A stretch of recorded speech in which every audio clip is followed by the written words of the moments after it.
My dear students, how are you? Hope that you are fine. I am also fine by the grace of Almighty Allah.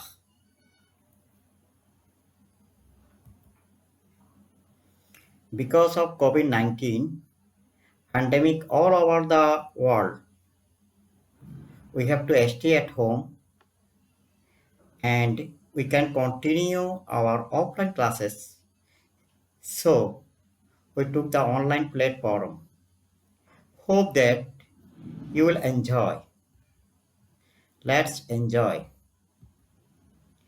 Introducing এখানে বাম পাশে দেখতে পাচ্ছ আমার একটা ID কার্ডের ছবি আছে আর ডান পাশে আমার পরিচয় সাবজেক্ট মোবাইল নাম্বার ইন্ডেক্স এবং ব্লাড গ্রুপ আশা করি তোমরা আমার পরিচয় পেয়ে গেছো what will we discuss or learn today আজ আমরা কি শিখব অথবা কি আলোচনা করব today write a report easily from given graph and chart. In new syllabus for SSC and HSC, নতুন সিলেবাসে এসএসসি এবং এইচএসসির জন্য students have a question a number 10 English first ফরে তোমাদের কোশ্চেন পেপারে 10 নম্বরে 10 নাম্বার থাকবে গ্রাফে where they have to describe a graph and chart যেখানে তোমার তাদের গ্রাফ এবং চার্ট বর্ণনা করতে হবে আউটলাইনস ডিসকাশন ওভারভিউ আমরা যে অংশগুলো আমরা আলোচনা করব তা দেখো প্রথমে আমরা আলোচনা করব what is graph and chart কি তারপর আলোচনা করব part of a graph and chart report graph এবং চার্ট রিপোর্টের অংশগুলো কি 3 নাম্বার দেখো ক্লাসিফিকেশন অফ গ্রাফের শ্রেণী বিভাগ নিয়ে আলোচনা করব আমরা তারপর আলোচনা করব ইম্পর্টেন্ট কিওয়ার্ডস গুরুত্বপূর্ণ শব্দগুলো তারপর আমরা দেখো ইন্টারভেলস পরে আমরা আলোচনা করব অ্যানালাইসিস এ স্যাম্পল গ্রাফ কোশ্চেন একটা স্যাম্পল গ্রাফ কোশ্চেনে নিয়ে আমরা কি করব অ্যানালাইজ করব 6 নম্বরে mechanism of writing A report from the sample question থেকে আমরা একটা রিপোর্ট লেখার কৌশল জানব তারপর সর্বশেষ তোমাদের জন্য থাকবে একটা homework what is graph and chart কি দেখো তোমরা বাম পাশে কতগুলি গ্রাফ চার্টের চিত্র দেওয়া আছে এবং ডান পাশে আছে এই গ্রাফ এন্ড চার্টগুলোর সংজ্ঞা A chart is a graphical representation of data in which the data is represented by symbols such as bar in a bar chart, lines in a line chart, or slices in a pie chart. Parts of a graph and chart report. একটি graph এবং chart রিপোর্টের অংশগুলো দেখো তোমরা There are 4 parts in a report.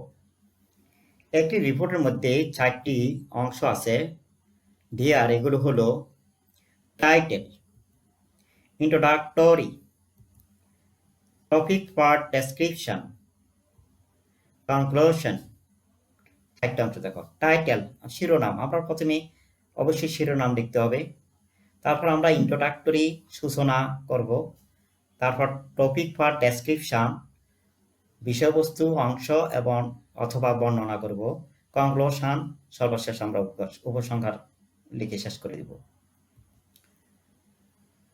আমাদের মনে রাখতে হবে চারটা we should keep in mind this 4 parts এই 4টি অংশ আমাদের অবশ্যই মনে রাখতে হবে ক্লাসিফিকেশন অফ গ্রাফের শ্রেণী বিভাগ we can see 3 types of graph আমরা দেখতে পাচ্ছি যে 3 ধরনের গ্রাফ রয়েছে যেমন দেখো তোমরা নিচে একটা 3টা গ্রাফ আছে প্রথম একটা গ্রাফ তৃতীয় প্রথম গ্রাফটি শুধু উপরের দিকে উঠছে বৃদ্ধি পাচ্ছে দ্বিতীয় গ্রাফটি উপর থেকে নিচের দিকে নামছে আর তৃতীয় গ্রাফটি উঠানামা করছে আমরা প্রথম গ্রাফটিকে আমরা বলতে পারি অলওয়েজ ইনক্রিজিং মানে সর্বদাই বেড়ে যাচ্ছে অর্থাৎ শুধু বাড়ছে এটাকে আপওয়ার্ডসও বলতে পারি।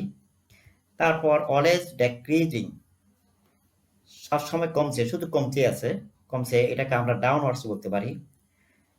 তারপর 3 নম্বর যেটা আছে ফ্লাকচুয়েটিং, ওঠানামা করছে, যেটাকে আমরা রেজ এন্ড ফল বলতে পারি। ইম্পর্টেন্ট কিওয়ার্ডস ফর ইন্ট্রোডাক্টরি, আমরা সূচনার ক্ষেত্রে, ইন্ট্রোডাক্টরির ক্ষেত্রে যে ওয়ার্ডগুলো ব্যবহার করব তা তোমরা এখানে দেখতে পাচ্ছ। The graph shows that or indicates that, the diagram shows that or indicates that, the bar chart shows that or indicates that, etc. For increasing value, বৃদ্ধি পাওয়ার ক্ষেত্রে আমরা ব্যবহার করতে পারি increase to, raise to, etcetera.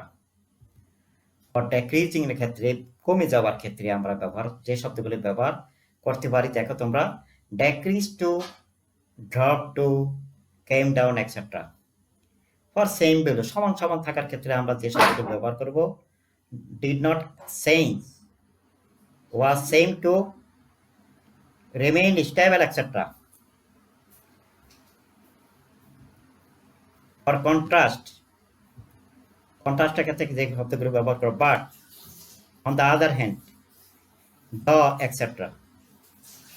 For conclusion, কনক্লুশনের ক্ষেত্রে আমরা যেগুলি ব্যবহার করব, overall, therefore we can say that, after all, etc. এখন তোমাদের জন্য একটু সামান্য বিরতি রইল, ইন্টারভ্যাল আমরা দিচ্ছি। একটু পরে আমি দ্বিতীয় অংশ আলোচনা করব, তোমরা একটু বসে অপেক্ষা করো।